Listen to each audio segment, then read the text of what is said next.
Welcome back to Animation Fascination. I'm Mark River, and with me again is Stanford Clark. Hey, how's it going? And today our guest is Ted Sowards. Hi. This podcast focuses on the world of animation. Each episode we feature all the latest news from around the animation industry and the main topic discussing a TV series, film, or something else, whether it's traditionally hand-drawn, computer-generated, or stop-motion. If it's animated, it's up for discussion to geek out about. So this week we are doing episode 104. It's kind of a little bit of like a bonus episode because we're just going to be talking about our main topic this week with our guest Ted. And before we get into that, we're going to just quickly do our recommendations like we do each episode. So I will let Stanford give his recommendation first. Hey, thanks, Mark. And welcome, Ted. So glad you're on the show today. Thank you. I, as I've talked before, am in celebration of the 100th anniversary of the Walt Disney Company. I curated a list of 100 of my favorite Disney movies, and I'm in the process of watching this year. So this week's schedule for me is The Rescuers, the feature from 1977. So I'm pretty stoked about that. And I also know I have to defend it. Most people that I know really don't like that movie, and they rip on me for liking it. But I'm staying true to it because it's a favorite of mine. What do you guys think of The Rescuers? Are you thumbs up, thumbs down, neutral? The original, I think. The original, yeah. It was pretty fun. Like, I remember I saw Down Under first. Okay. And, Me too. As a little boy, it was aimed at me. Like, I sat there wide-eyed the whole time as he flew that eagle and stuff. And then going back to watch the original later, it was like, oh, this is really dark. But I still enjoy it. Like, it's dark. And I think that's why, most people I know don't really care for it. I like it. But I remember the first one's also infamous for some other stuff in it that you probably talk about very, very quickly in your episode of Movies Past and Present. If you know what I'm talking about. Yeah. Okay. Yeah. But yeah, like Ted said, I think I came across Down Under first for whatever reason. I think it was probably just because that like Down Under came out in like the late 80s. Yeah. And 1990. then yeah, so yeah, and then Rescuers was 1977. So that's probably why, just because. And at least as far as I remember up until that point, that was like one of like the only Disney like of like the feature canon that actually got like a sequel released to theaters. It was up until what? Wreck-It Ralph? Yeah. Because all the other ones were like the early 2000s like straight to DVD generation of Bambi 2, Cinderella 3, Cinderella 3, directed to video. Yeah. The cheapquels.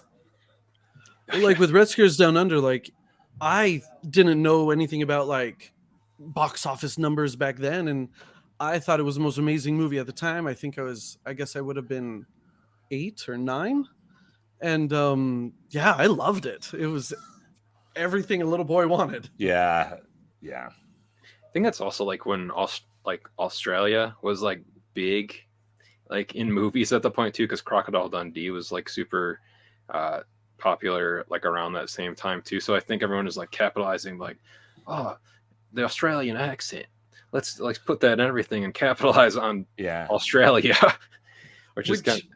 Which with that, so I lived a couple of years in Australia, and when I came back, I started watching a whole bunch of Australian movies, and that was one of them that I was disappointed. There's not a lot of Australian accents in Rescuers Down Under. Yeah, isn't it like one actor? Yeah, which I guess makes sense because it's like the little boy doesn't. Yeah, mom doesn't. The bad guy doesn't. George C. Scott isn't using an Australian accent. That's a really good point. Really good point, Ted. So my recommendation this week, it's not live action, but it's not animated, because with a lot of movies, there's lots of visual effects nowadays. So my recommendation this week was for the Volume 3 of Guardians of the Galaxy. which has plenty of visual effects in it. I mean, Rocket is an animated character basically. So that's going to be my recommendation this week. I went and saw it on Friday in Dolby, and then I just saw it with my wife and my son in IMAX 3D. Nice. Plenty of tears were shed both times watching it. No spoilers, but I'm just going to say that it is a very emotional. Yeah, it's emotional movie. I saw it in IMAX, not in 3D, but anyway, liked it a lot. Yeah. Have you seen it too? I haven't. This week I work at a college, and this is finals and graduation weeks, and I will not be able to have any time this week. So probably a week and a half at the minimal. Well, I will put good vibes out into the universe that you do not come across any spoilers online between now and when you're able to watch it. I will stay off Reddit. But you won't get any spoilers for me other than that I enjoyed it. That's the spoiler. That's good to know. But yeah. And then do you have anything that you wanted to plug at all this week, Ted, before we get into the main topic? Trying to think about recently what I saw. Like, I saw the Mario movie recently. That took a little while. Yeah. Well, I got used to Chris Pratt's voice, but I did love how they did stick on what's his name? The voice of Mario in the games. His little cameo and stuff. And I can't remember his name either, but yeah, that was fun. It was a little vocal cameo. Yeah, Martin is his last name. Why can't I think of it right now? Anyway, that one was fun. Yeah.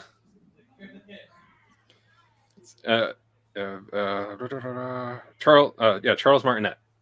There it is. I wanted to make sure we said it before we got onto it. But yeah, so this week our main topic is the Spirited Away live on stage. It was done as like part of the Ghibli Fest, like with the Fathom events recently. And now, did you see? I believe it was only available to see in the original Japanese language with subtitles, correct? Yeah. Okay. If I'm not mistaken, it was Japanese only with English subtitles, but they had two different productions of it. I mean, They had two different actresses that played Chihiro. Really? Yeah. So I can't remember which one I saw, but depending on like what night you saw. What night you went? Yeah, they had different. It's kind of split them in half. Yeah, because I know the poster had both of them on it, like one in the spirit world and one just before. I don't know if they had any other changes to the cast, but for sure, Chihiro was played by two different women depending on what night you went or what day you went. I saw it on May 2nd. So when did I? Anyway, maybe it's documented somewhere. I saw it on May 2nd as well. Okay. And the Chihiro that I saw, she was so good. I felt her facial structure even, I thought, nailed the cartoon character. Oh yeah. Yeah, I thought that. Yeah, I saw it on April 27th.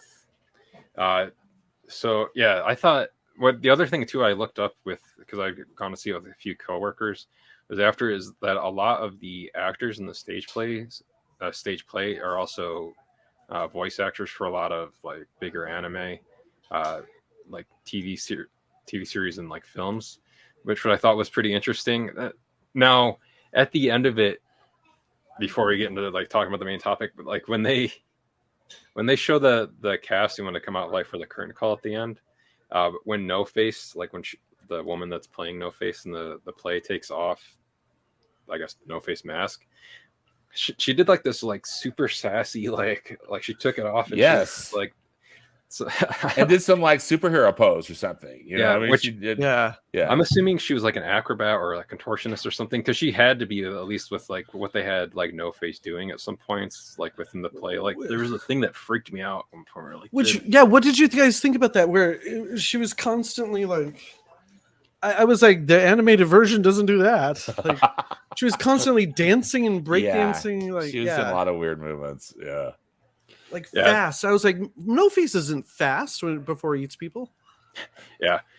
So like that, I guess we can talk about that first. Is like some of the things that were in here that aren't necessarily like in the anime itself, because there's some stuff in here that's I feel like they kind of added to just for the stage play.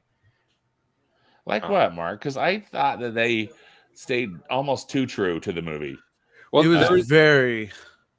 was they added like those two like kind of musical sequences that I don't remember. Oh yeah, there's like some some dancing. Yeah, there were like 3 musical numbers. I thought, okay, it's a musical, but Yeah, good then point. there wasn't enough. I thought there'd be like 6 or 7 if it was a full musical. Yeah. And it looks like, okay, yeah, in the trailer they said April 23rd was Kana Hashimoto as, so that must have been the one that, or no, I saw the 22nd. Yeah, So that's not the That's not the girl one. I saw. Okay, yeah, same. So I don't think Ted that's and the one I saw we saw it either. on the same day. I think we all saw the same one then, because she wasn't in the version I Yeah. saw either. So we must have all saw the same actors playing. And I know they added dates, I think, even after the trailer came out. If I'm not mistaken, there was like going to be 2 nights, and then they turned it. Then it was like they made it into 4. Yeah, because it must have been selling well enough for the tickets.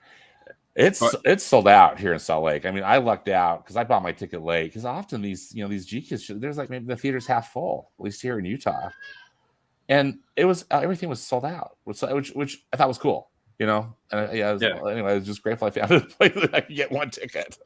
Yeah. Now there was some stuff that I thought they did really cool in here too. There's like a lot of sleight of hand, like almost like on stage magic.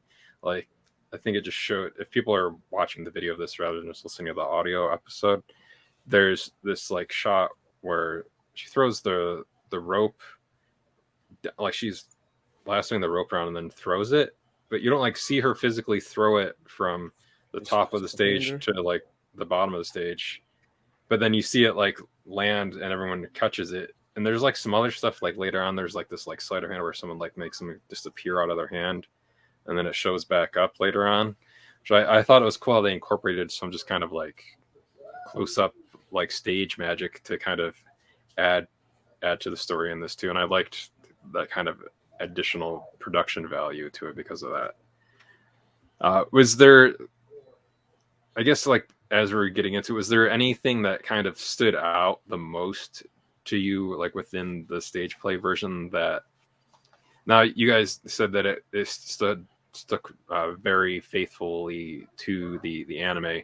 Was there anything positively like with that you really enjoyed, whether it like came from like the, I guess like the production design or costume design or like the characters or like the puppets? What did you think about like that went to the detail of like with all of that into the show? Ted and then Stanford. First I loved like every moment watching it. I was like, oh, that's how they would do that. Oh, that's how they would do that. And like there's several things that like I want to turn Pete's Dragon into a stage play. And so I think about all the ways to do that. And so seeing this was pretty cool to get my juices flowing for other things. And so the fact that they did stay so close to the movie really astounded me. Like nothing was cut that I could tell. Like nothing was added. But yeah, like other than the musical sequence, those kind of brief dancing things, whatever was going on. Yeah.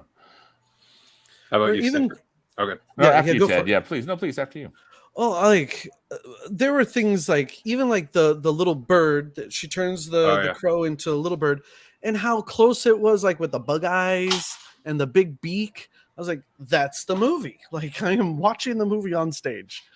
There were several things that where they to transfer like the big baby into the little fly, where they just kind of like go back to back and flip. That you're like, okay, it's a stage version. They do what they have to do. You're very forgiving of that kind of stuff. Right. How about you, Stanford? So,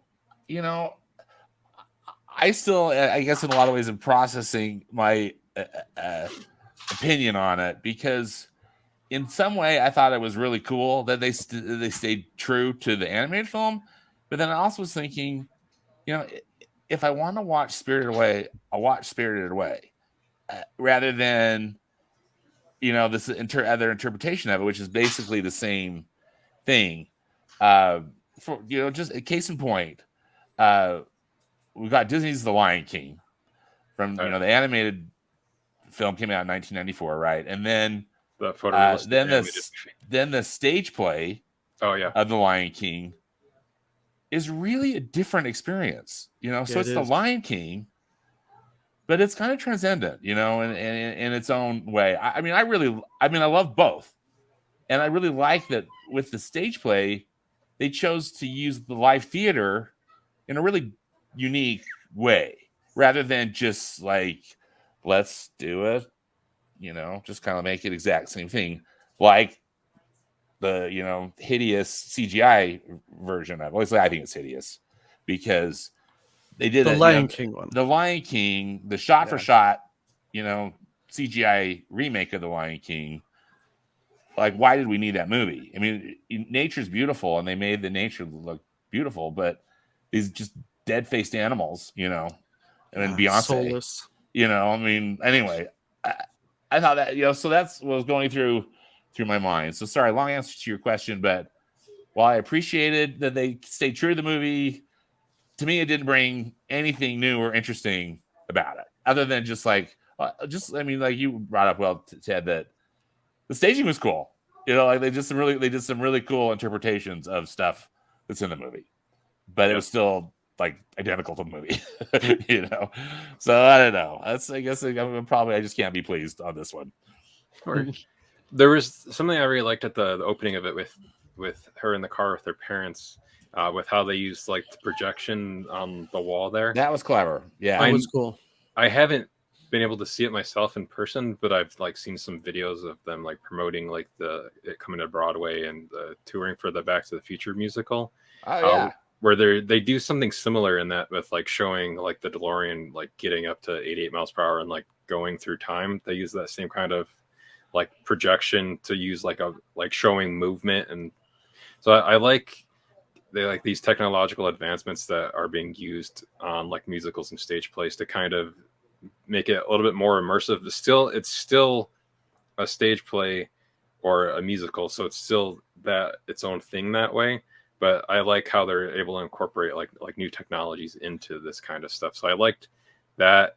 I did like how kind of like low tech that was though too, where it was like basically they were like sitting on like these cushions, and I think the dad might have been holding a steering wheel. He was holding a steering wheel. Okay. Yeah. Okay. Yeah, they're just like holding a steering wheel, and like you have to like pretend like they're in the car passing stuff. So I liked some of that stuff where like you did have to like use your imagination or just kind of like remember what it looked like in the movie there. And we had said it earlier, but so it looks like some of the cast does remain the same in both of the showings, but there is some of the characters are different between both casts. So like Chihiro is different than cast 1 to cast 2. Haku is different. Yubaba and Zeniba are different. No Face is different. And then actually, yeah, so it looks like almost everybody is. Lin, Chihiro's mother, Kamaji, those are all different, and then everybody else is the same, I guess, between the rest of the cast there. But like some of the other stuff, I thought like they did this with one of the I don't remember what the character's name is, but the dude that's got all the like arms. Do you remember what his name is? You just said it was Kumaji. Kamaji, okay. Yeah, he did like the hand heart thing at one point, but with like all of his hands. I thought that was kind of funny. But then I liked how they puppeted that though too, with like all the different people doing that with his hands throughout that. And I did like how faithful like some of like the like makeup and whatnot was to the characters in it. Yeah. I mean, it was impressive. I thought that the puppets and all that, the costumes looked great. I think you brought up the baby transition, Ted, too. Yeah. the only thing I laughed at, I wasn't sure if you were supposed to laugh at that or not. Laugh, yeah, because I was wondering too how they were going to do the baby. And if anything, that was maybe the least successful. Yeah, because it just kind of looked like one of What do you those like think? sumo wrestler like costumes that you can get for like a party, and Yeah. like usually like how boxers like wear like those like the cushioned like yes helmets when they're like sparring and stuff. That's what it kind of looked like. The top part of the mask was for the actress that was playing that character. So I thought that was interesting. But and this was like you guys said, it was very faithful to the anime. It was like it was 3 hours long, I think. It was 3 hours long. Yeah. And like they even show like in it when you're watching it, like where they would have cut to intermission if you were there for the stage play, and then it comes back from I was like, oh, is there gonna actually be I was praying for an intermission. I was too. I needed please. Yeah, to go to use the bathroom. Yeah, I had to leave at one point and go use the bathroom, but I mean, I was like, I've seen the movie. I know what happens right here. I like you were saying though too. I for other stuff, I liked how what they did again for like how they showed movement like across spaces, like when Chihiro is like climbing up the building and they have someone pushing the whatever part of the building she's on, so that and she kind of like fakes that she's still climbing when she's at the top at one point. Yeah. But I liked how they did that, and like with like the beam that she's supposed to go across, and how they had like that like move and fall away as she jumped across those. So I did appreciate like how inventive they got with how they were doing stuff like that in here too. And like you said, Stanford, with how Lion King has had its own like Broadway version of that. This is like another conversation that I had with my coworkers as I came out of it, was between like Disney putting Hamilton on Disney Plus. I think Netflix has like the SpongeBob, or not SpongeBob, the Shrek musical on Netflix, and then this will probably show up on HBO Max, sans the word HBO. Yeah, because it feels weird just to call it Max. Just call it Max. But I wish they would do this more often. Actually, is like to film a stage play or musical like with its first run cast at some point during its run, whether it's just like a show that was done specifically to be filmed, so that people that might not ever get a chance to go see it wherever it's playing, whether it's Broadway or in the UK or on the West End or wherever it may be, or if you did see it and you just really liked it and you want to be able to watch it again at some point, that's like two other points of revenue. They can sell it to people that aren't ever going to be able to go see it live, and then they can also sell it to the people that already saw it live and liked it so much that they want to keep it, whether it's digital or physical. But I just wish that they did that more often. Plus, it's another way to just kind of like artifact the show, so you have like a copy of that performance of that original cast, so you can have that as a point of reference to go back to. So that's just something that I would like, because I know like I eventually would like to see like the Back to the Future musical that's going to be going around, and I've never seen the Lion King musical or the Aladdin one or Frozen or anything. I'd love to see like all these, and I don't know if I'm ever going to see any of them. So Lion King, I like Lion King better than Wicked. Like, to me, Lion King is top. The artistic value, the music that they've added, like everything, I love it a lot. Yeah, it's really great. I mean, would you guys like grab stuff like that too if they made it available, or if it was like on Disney Plus too, like so that you could watch the Lion King? For sure. Yeah. So, yeah. I wish they would. And there's even like, so in London, there's a Totoro play right now. Oh yeah, I read about that, Ted. Yes. I'm not gonna be able to make it to London. I hope I hope they do one of these for it. Yeah.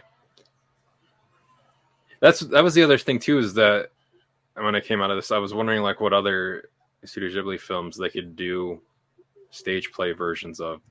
Like you could, I almost think that it might be easier to do maybe like The Wind Rises, because it's not as I guess like as fantastical of a story, and it might be a little bit easier to do because they did some good stuff with forced perspective in this with Haku too, with like where it had like a smaller version of the puppet when he was like supposed to be farther away, and then they had the bigger one when he was supposed to be closer up. So they could do like the same kind of thing, I guess, with like airplanes and that, or use like the projection behind them to do stuff like that too.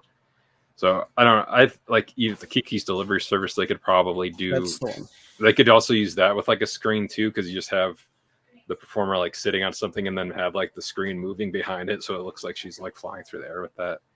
But I think there's a bunch of there's probably some that they definitely could not do, like Howl's Moving Castle. I don't think that's one you can't do a stage play of. I don't think. Well, I didn't think they could do this one. Yeah, and you know they did in a way. You know those musical numbers that they had. Sometimes throughout the 3 hours, I was wishing for more. That maybe they had turned it into a musical. You know that they because again that might have made it something a little more unique. You know than just a real straight retelling of the film. That's true. Now, was there any scenes in particular that you guys liked from the film that they were able to recreate within the stage play version?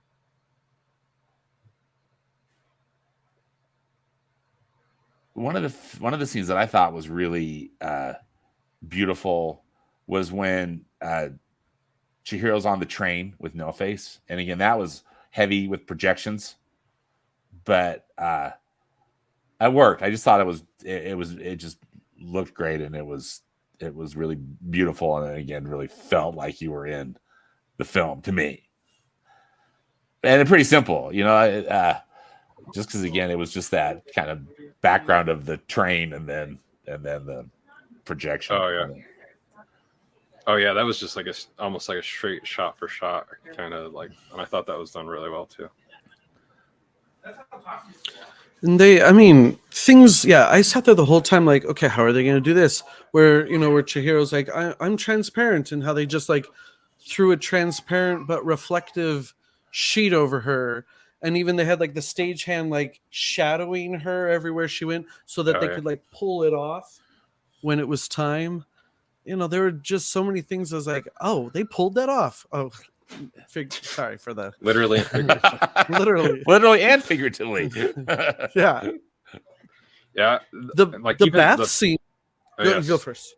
Oh, I was just I thought that was very well done with like trying to depict water without like having a crap ton of water on stage. Whereas like usually when you'd see like Singing in the Rain performed on stage, that you'd see how wet the stage gets from them doing the rain on there. But I don't know if I don't think it was dry ice. It might have been dry ice, like piped in, like through something. Or was it just some kind of like a fog machine or something? Yeah. But I thought that was done very well. Like I liked that a lot, and I liked with like the paper, like airplane, paper bird, like even how well executed that was with like pulling it through that little slat of the door. Yes, at the top. Yeah.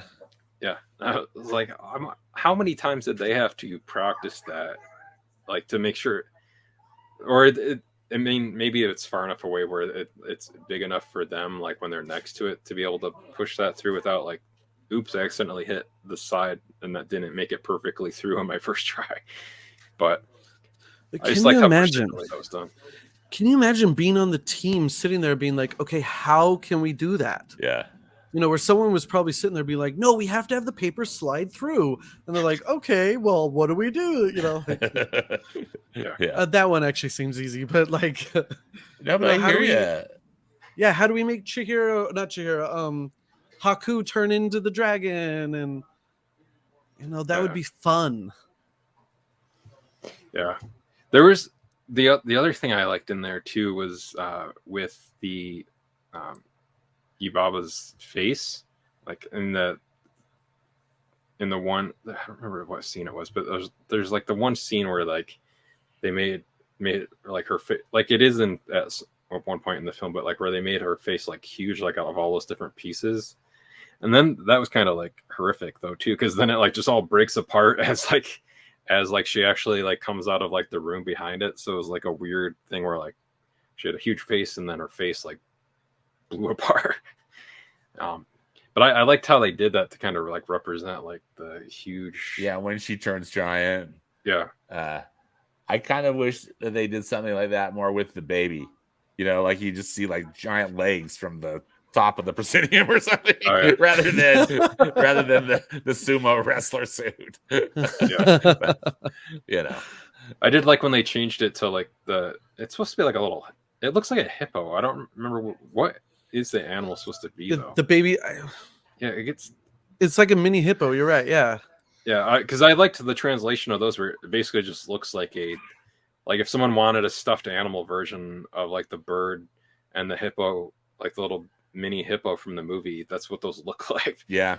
I thought that was a good like 1-for-1 kind of translation of that. But there's the Wikipedia page says that it's an adorable little mouse. Oh, okay.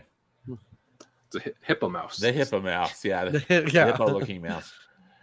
I was wondering if they were selling that at the merch store outside in the lobby. Yeah, that little. Oh yeah, probably. It's cute. It's kind of classic, little Studio Ghibli. Cute thing. Now, because G Kids has been like promoting this too, I wonder if like this will, because they've put like right now they've put a lot of Studio Ghibli's films like out on Blu-ray over the past few years. Like Disney had the rights to them for a while, and I had all the movies, the Disney versions, and then I remember for the longest time because G Kids didn't have the rights to the Wind Rises yet, so I had like all the G Kids like black spines with like the art from whatever film along it. And then the Disney slipcover for the Wind Rises with like the blue and gold. So it just like stood out like a sore thumb throughout like the rest of the Ghibli collection. I was like, I can't wait until Wind Rises gets put in there so that then it all looks nice next to each other. But I'm assuming they'll put this out on a Blu-ray just because of how heavily they pushed this one out. And they've even put like the recent documentary that was about Hayao Miyazaki out on there as well. The recent like TV series that they had done, G Kids put out as well too. So I wouldn't be surprised if like later this year there's a Blu-ray like physical copy release of this too, and that it'll probably, like we were saying, probably hit HBO Max sans the word HBO. But I definitely wouldn't be like surprised if we got that.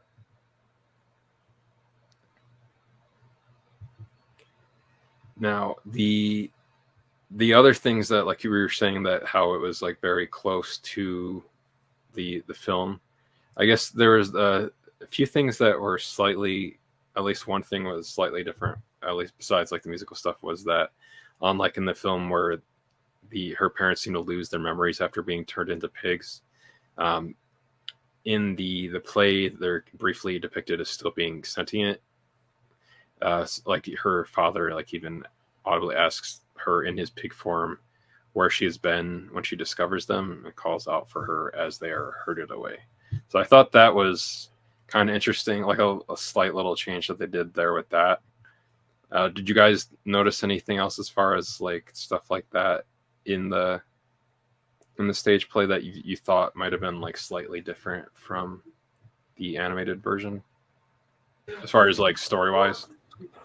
I don't know how much it changed, but I like that after the river spirit leaves and how much they danced and partied, and even watching Chihiro's face, how happy she was.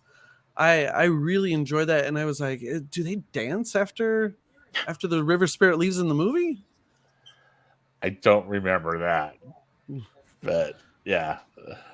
That whole scene too, like I thought that was really well done on the stage too, with like the transition from the costume of like like the really gross kind of like stink sludge spirit. stink spirit into the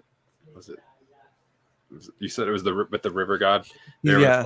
and like the movement that they did, like the puppetry with that, like moving it around on stage, like at one point it looks like it like goes like way off and like comes back in, and it seems like seamlessly like that it's like flying around, because you can see someone's holding at one point, but then it seems like it goes from that to being like on like a track that it's moving by itself. So I liked how they were able to get very creative with how they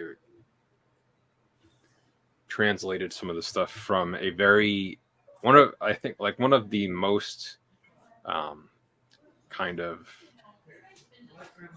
magical, mystical Studio Ghibli films to be like a live action stage play. So the other thing that was kind of like freaked me out and I thought was kind of, I don't know, slightly gross was like the huge mouth that they did for No Face too. Yeah, at like one point. the people going in the mouth. Yeah. That was interesting. Yeah.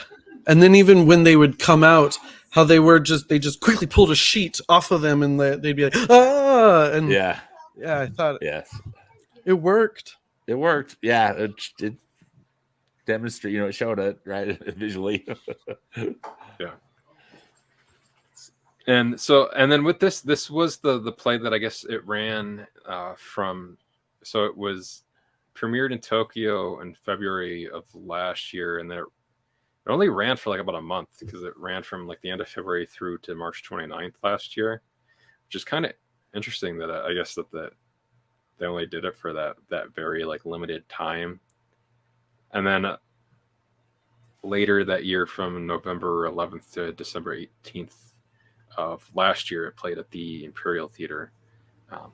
So it's interesting like how it had like such kind of like a short run and like its actual stage play for like people to be able to see it in Japan. So maybe that's another reason why they had filmed it like this too, because if they knew it was going to have such a short kind of life on the actual stage, they wanted it to have like a longer life afterwards this way for people to be able to experience it. And like it looked expensive. I know. Like say to only run a month seems crazy. Yeah. Because that just the sets alone were impressive, and I'm sure they cost a fortune. And then a huge ensemble, right? Yeah. Wow. I still feel sorry for the dude that was essentially in kind of like the sumo. I don't want to call it a diaper because I know it's not a diaper, but the sumo wrappings, where he's essentially like 95% naked on stage the entire show.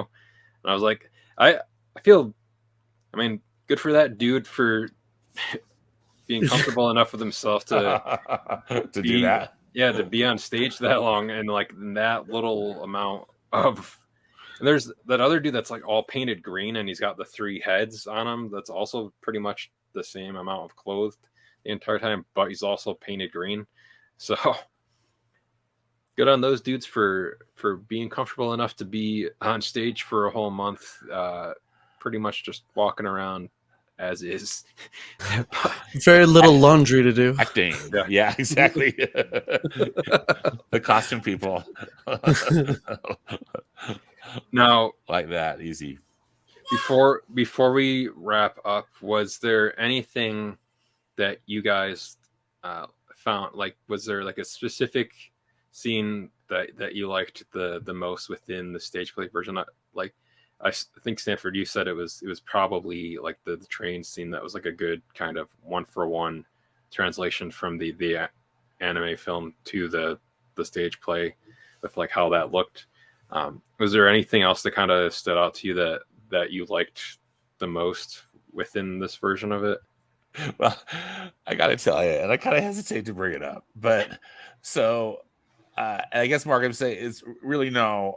And part of the problem was for me is that the theater I saw this in, again, it was packed, and I was sitting. I guess I was sitting actually kind of in the middle. I had a pretty good seat, but they had turned up the sound in that auditorium too. Oh, mine you know, too. Spinal Tap 11, and it was torture because you know, again, I'm trying to process the visuals and I enjoyed it, but one of the reasons I wanted an intermission is I wanted just to like get out of the theater for a minute so I could hear, because it was just like having people. I mean, the actors are projecting a lot. Yeah. I mean, you know, there's no fault because the acting was great, I thought, even though, of course, I don't speak Japanese. I didn't understand the language, but it was people in the foreign language screaming at me full voice for 3 hours.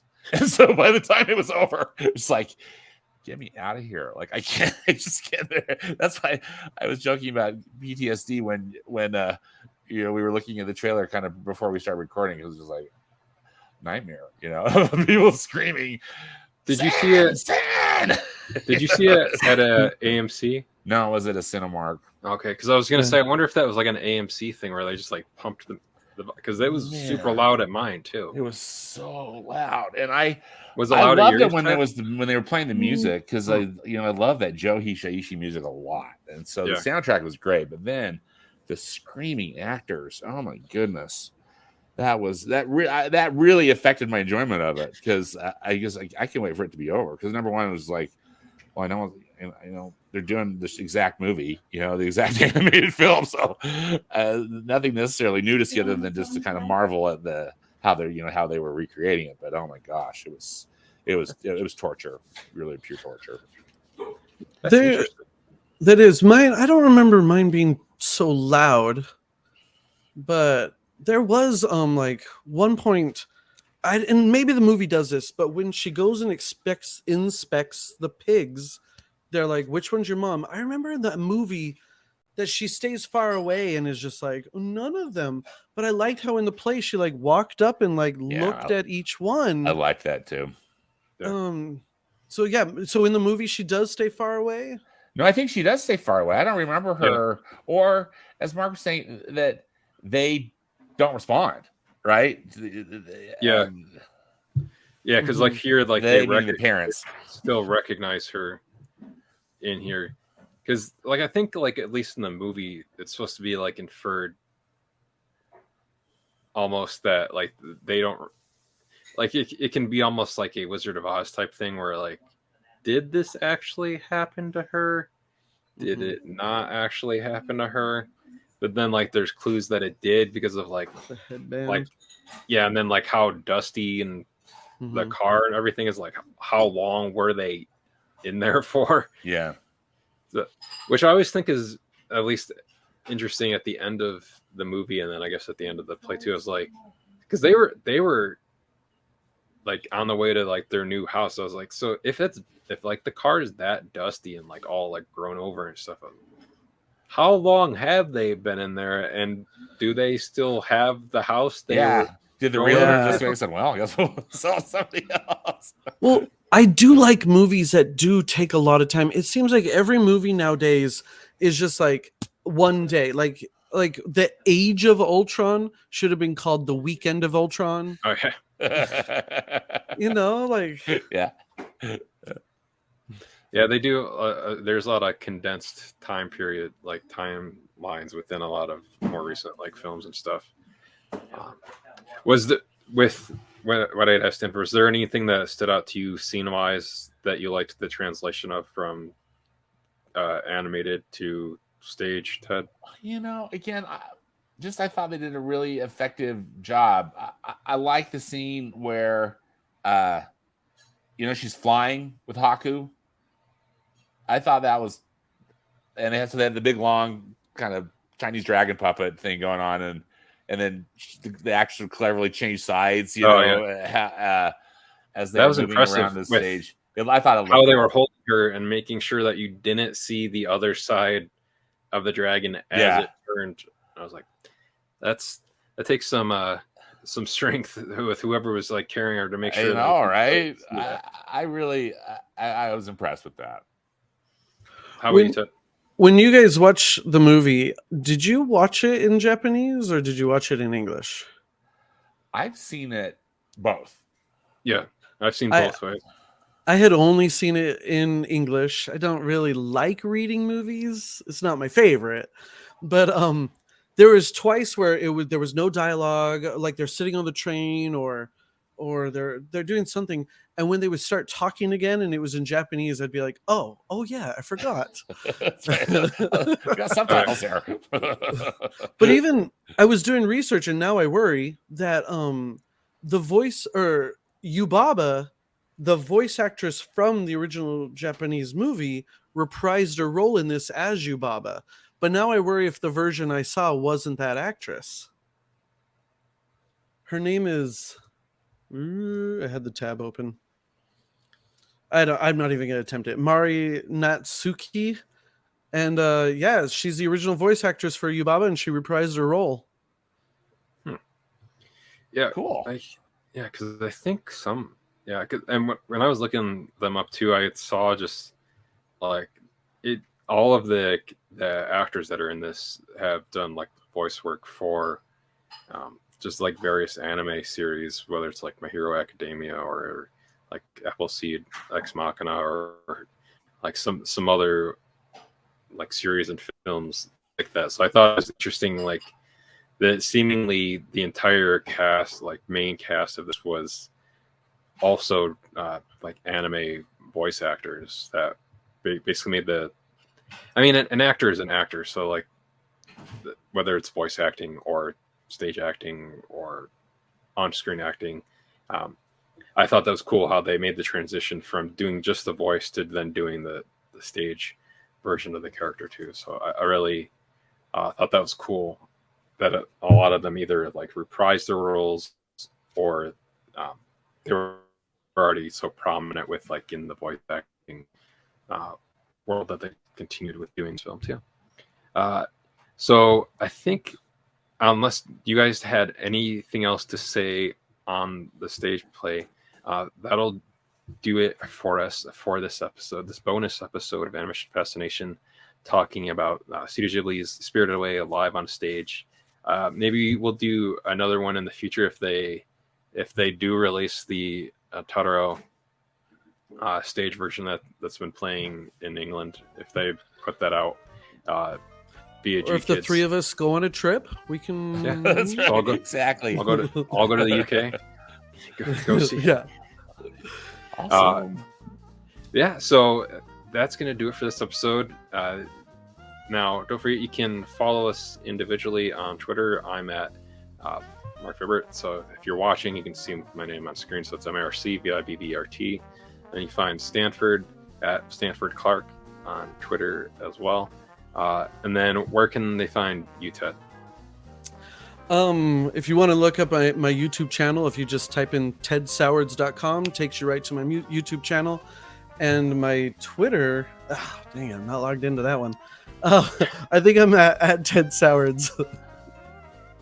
And I'll put a link to your channel at the end of this video too, so that it'll be easy for people to get straight to you from there.